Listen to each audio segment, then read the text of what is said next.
Okay, Rabotai, we're now coming into which Parsha? Parshat Korach. Ay. You know, it's we mentioned this last time already. In the summer months, we get all these parashiot, Shalach, the spies. You have Korach. You have to complain about the money. You have all these complaints, all these problems going on in the summer, right? It's very true because in the summer, that's a lot of complaints come out. People act very nutty and weird in the summer. Why? The sun's out. People feel more relaxed. People just let go. They don't do the right things. Like every day I go to Shachrit, summer, can't. You know, I'm on vacation mode. I'm on relaxed mode. It's actually, think about it. Look around people and see how they do things. You see, summer, everyone starts acting a little bit weirder. The kids go a little weird. Everyone goes a little weirder, right? In hotter places, it's like this all year. Oh, okay. So let's talk a little bit about Korach. Korach. We'll start off with this. I will tell you, there was a man in Eretz Yisrael who wanted to become a bus driver. Finally became a bus driver. And that was his job. He wanted to make some parnasah from. And they gave him a route. They gave him a bus route. His route was a bus route that had very little passengers. It was by one of the nursing homes and picked up some old ladies, some random people from here and there. And one day, this bus driver had enough. He said, what am I keep going this route? Nobody's coming on. I became a bus driver to pick up people, to take people from place to place. I want to feel that I'm doing my job. So he started to see which bus route has a lot of people. So the next day he took his bus to the different route and didn't go on his route that he was supposed to go on. At the end of the day, he comes back to the station and his manager looks at his tickets and the money that he got. And he sees he has a lot of money. So the manager tells him, where'd you get all this money from? He says, I'll tell you the truth. Today, I didn't take my route. I decided to go on a different route. That's how I made so much more money. You see how I made? See how I did? And the manager says to him, what? You can't do that. He says, why not? Look how much money I made. Look, I felt that I was doing my job today. He says, what happened to all those old ladies that got to get to therapy? Well, but all the people that need to use that line, right? What happened to them? You're not thinking about these other people. The bus driver said, but I wanted some excitement. I wanted some action in my life. It wasn't enough with my bus routes. But the manager said to him, you're not getting paid for excitement. You're getting paid to do your job. And if you have a route to do, even if it's boring, that's your job. Regardless of how many people are picked up. What's the connection to this parasha? Korach, we know what happened with Korach. Korach got into a lot of trouble. He started a revolution. Eventually he and his people were swallowed up, burned. It was a tragic ending. This whole problem came about because Korach was jealous. Korach felt that these jobs that Moshe and Aharon and everyone else are giving the jobs to should go to him. Why is everyone else getting the job? He should get the job. Because of this jealousy. But what was the real issue with this jealousy?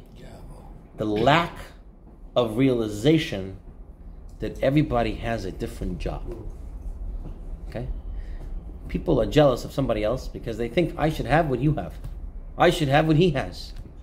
But if you realize that you're a bus driver on a certain route, the route of life that God gave you, then you have exactly what you need, and there's no reason for you to get jealous of what he has because he has exactly what he needs to do his job. The whole issue comes out when people don't understand that HaKadosh Baruch Hu is in charge. When they start to think that I should have what he has, no. Who is the rich man? The person who realized that he has everything that he needs. Because Hashem gave it to him. And that was Korach's issue over here. Korach's issue was, he felt that job should go to me. All right? If you ever get that thought in your head, that should go to you, then you should know right away that's a bad thought. Okay? Because a true anav, a true person who's humble. Now, humble doesn't mean that you walk around thinking I'm a nothing. You can know who you are, and you know your value. But to think that no one else has value, that's a problem. Right? There's a Gemara, there's a Mishnah in Sanhedrin that says, Bishvili nivra ha'olam. Because of me, the world was created. So people walk around with the bini bola, right? Walk around, me, everything's me. Why? Bishvili nivra ha'olam. The whole world was created for me. Says the Meiri, Says the Meiri, what does Meiri say? If you understand Bishvili Nivra Ha'olam, the world was created for me, then you also understand Bishvilo Nivra Ha'olam. Then because of him, it was also created. Because Bishvili is for everybody. Bishvil you, Bishvil him, because everybody was created in the world. So it's not just because of me, but it's because of everybody. So then there's no more, I'm so special. But I am special, but he's also very special. So therefore, if you get that feeling that something should come to me rather than someone else, then you know you're on the wrong path. And you have to fix it. Our job, our lesson, is that if you're give an example here. It says if you're a teacher, it doesn't matter if you're teaching 2 students, or tens of students, or 100 students. As long as you're doing your job and bring out your potential, that's it. That's your job. I remember at one point we were giving a class here in Notre Dame. We had a nice big group. Then the group got a little smaller. I went somewhere else. It was a different smaller group. And I called, at that time I was talking to Rav Yigal Chaimov, Shlita. And I asked Rav Yigal Chaimov, I said, listen, I had a class of 20 people and I went down to 5 people. I don't feel the same, energy. And he said to me, Rav Yigal Chaimov said to me, smaller class the better. I said, why?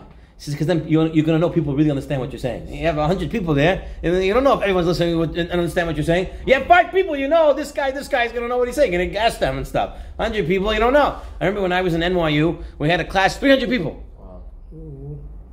And the professor knew who I was because I was the only one with Orthodox Jew in the class. Right? With the kippah, I stuck out like a sore thumb. But everyone else, you don't know. She's Molly, Jane, Polly, you don't know who's who there. Everybody's in the class, 300 people.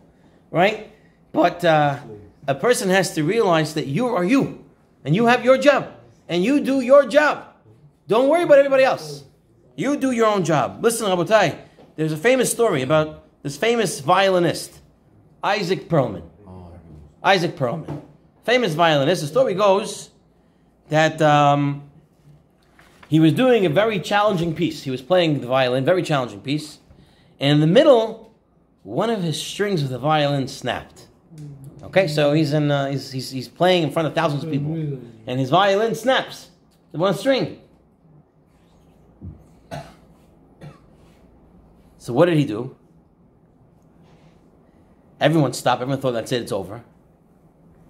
But he told the conductor to continue, and he started to play the piece with the missing string. No one could believe how wonderfully he played. Everyone cheered and asked him how he did it. And listen to his answer. He said, sometimes it's the artist's task to find out how much music you can still make with what you have left. All right? A lot of times people are saying, if I have this, if I have that, if I have this, I have that, then I'll be able to do something. No. The job is, with what you have, what can you do? Okay? A lot of times, I'll just say in my life, as a manager in a hospital, I get people come with complaints. A lot of complaints. Every day I have complaints. Everyone's coming and complaining. So and then they ask me, what are you going to do about it? I said to them, I start with number 1. I said, there's very little I can do. There's thousands and thousands of employees here. And I'm in charge of 50, not thousands. Okay? So I cannot tell everybody in every department to do. The first thing I have to do is to realize what in my power is for me to do. Meaning what you and I can do, the manager and the employee. What the two of us can do to change the thing. Because that's all we really have in our power to do. And that's really something important in life. So figure out with what I have, with my kochos, my abilities, my talents, what can I do? And you also can't sell yourself short. You can't say I don't have anything. You have to remember you have a lot. But you have to figure out how you can use what you have in that work. A tzaddik, an old man who became very handicapped, he asked Rav Shlomo Zalman Auerbach, he said to him as follows, the shul from my house is 2 blocks away. But it takes me 45 minutes to walk to shul. Because he's very sick, he's very handicapped. He wants to go to shul on Shabbat. He says, do I have a hiyuv to pray with the minyan or not? That was his question. And Rav Shlomo Zalman Auerbach said to him, he wasn't obligated. You're not mechuyev. The man asks Rav Shlomo Zalman, is this a leniency? Or is this the halacha? Meaning, is this the actual halacha? Or are you telling me this is a kula I can rely on? Rav Shlomo Zalman told the man, because he was handicapped, he was not obligated. The man said to Rav Shlomo Zalman, that's not my question. Even if I wasn't handicapped and it took me 45 minutes, do I still have a chiyuv? Yes. Meaning, should I go? Imagine I'm not handicapped. That's what he kept asking. That's the attitude. Can I do it? They saw once Rav Shach was an older man. Rav Shach was running down the street. So Yaakov Linsky saw Rav Shach and asked him, why are you running? You know what Rav Shach said? Because I can't walk. I can't walk. He was already 90-something years old. Couldn't walk anymore. So I can't walk. What do? I run. That's it. You got to take your kohot and you move forward. With what you have, you go ahead and you do it. And we'll end off with this last idea. We say every morning, Sha'asa li kol tzorki, that Hashem made everything for me. What in specific are we thinking about when we say this bracha? Shoes. Shoes. Why shoes? Sha'asa li kol tzorki. Nothing else Hashem made for me? Shoes.